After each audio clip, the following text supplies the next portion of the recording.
Hi, I'm John Yoder with Stutzman Incorporated, located in Hills, Iowa. Today we're going to be discussing manifolds for manure application on tanks, how they function, how they work, and what to do when you have troubles down the road. What the pros are, what the cons are, and things like that. This is a GEA Hool 7300 with a Hool manifold on it. And it is an 8-row toolbar, so we've got 8 outlets on the manifold. This is what we call primarily, it's going to be a chopper manifold, and it's going to be a gravity manifold. To help you understand, there's 2 different kinds of manifolds. There's gravity manifolds and there's pressurized manifolds. This one is gravity manifold, so we'll get right into the nuts and bolts of how it works. This is a chopper style, and it has a hydraulic motor, and it also has a chopper in the middle that rolls around. We'll show you that a little bit here later. And then everything is pumped to the top of the elbows, and then it gravities down to each individual row. Very, very good quality manifold, has really good distribution, and I can't say enough about distribution because that is a whole fertilizer program in itself. You want to get equal manure distribution on every single row.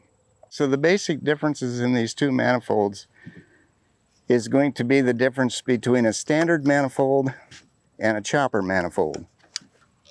As you can see, this manifold has a hydraulic motor, and here it has a chopper. This chopper rotates and has a cutter that cuts around every single opening. So if you've got any kind of debris, like you have some bedding, you have some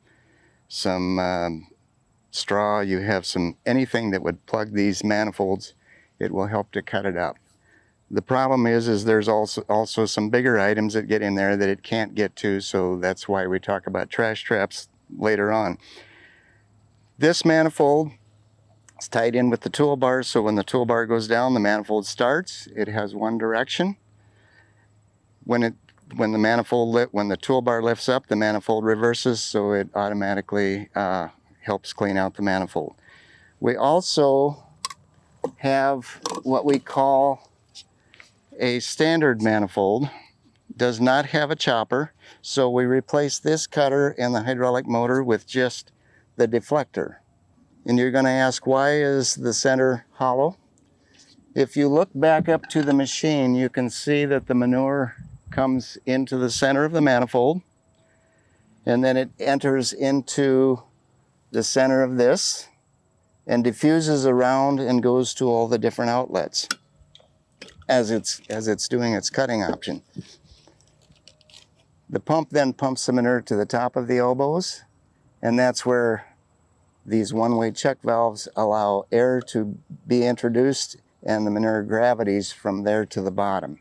This manifold is high. It's mounted up on top of the tank, so everything gravities to each individual. So the only purpose that we have is to get the material to the top and then let gravity take over. The check valves are one-way check valves. They're designed to close when the manure starts and to open once it's in motion, once it starts down through in motion. The standard manifold functions exactly the same way, with the exception of it does not have a chopper. We're simply using a pump, and there we want to have pretty clean manure to put through the system.